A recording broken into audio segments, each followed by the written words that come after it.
AI viewers welcome back our channel. మా యొక్క ఛానల్ని సబ్స్క్రైబ్ చేసుకోండి, లైక్ కొట్టండి, మీ యొక్క అభిప్రాయాలు కామెంట్ రూపంలో తెలియజేయండి. అయితే రేవంత్ రెడ్డి సరికొత్త ప్లాన్ వేశాడు. హోమ్ మినిస్టర్గా అద్దంకి దయాకర్ను పెట్టాలని సూచిస్తున్నాడు.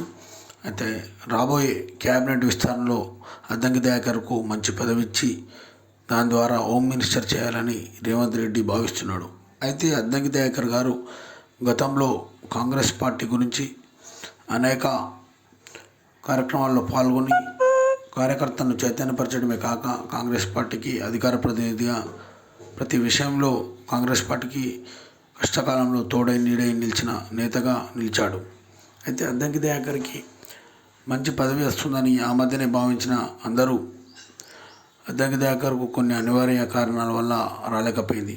అయితే 2014లో తుంగతుర్తి ఎమ్మెల్యేగా పోటీ చేసిన అద్దంకి దయాకర్ స్వల్ప మెజార్టీతోటి ఓడిపోయాడు. మళ్ళీ 2018లో మళ్ళీ పోటీ చేసి కేవలం 1000 ఓట్ల తేడాతోటి మళ్ళీ ఓడిపోయాడు.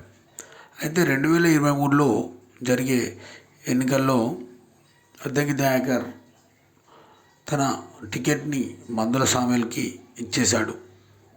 ఆ త్యాగాన్ని గుర్తుగా రేవంత్ రెడ్డి ఏదైనా మంచి పదవి ఇస్తారు అని ఆ మధ్యనే భావించినా కానీ ఆ మధ్యలో పదవి అద్దంకి దయాకర్కు వరించలేదు. అంటే అద్దంకి దయాకర్ గారు వరంగల్ ఎంపీ టికెట్ను ఆశించినప్పటికీ అది రాలేదు. మళ్ళీ ఎమ్మెల్సీగా అద్దంకి దయాకర్ పేరు ప్రపోజల్ చేసి ఆఖరి నిమిషంలో అద్దంకి దయాకర్ పేరు మార్చడం జరిగింది. అయితే ఇన్ని అవమానాలు తట్టుకొని పార్టీ కోసమే కష్టపడుతున్న అద్దంకి దయాకర్కి ఒక మంచి ఆఫర్ అయితే తలగనుంది. ఎమ్మెల్సీ కానీ ఇంకా వేరే ఏదైనా ఇచ్చి కానీ హోమ్ మినిస్టర్ చేయాలని రేవంత్ రెడ్డి భావిస్తున్నట్టు తెలుస్తుంది. అయితే రాబోయే ఉప ఎన్నికల్లో ఎక్కడైనా ఎస్సీ స్థానంలో అద్దంకి దయాకర్ని పోటీలో నిలపడం కానీ లేదు అంటే ఎమ్మెల్సీ ఇచ్చి హోమ్ మినిస్టర్ చేయడం కానీ రేవంత్ రెడ్డి భావిస్తుండు. అయితే ఈ మధ్యలో తీన్మార్ మల్లన్న ఆగడాలు ఎక్కువ అయిపోవడంతో ఇలా అద్దంకి దయాకర్కు హోమ్ మినిస్టర్ ఇచ్చి తీన్మార్ మల్లన్నకు చెక్ పెట్టే యోచనలో రేవంత్ రెడ్డి ఉన్నట్టు తెలుస్తుంది.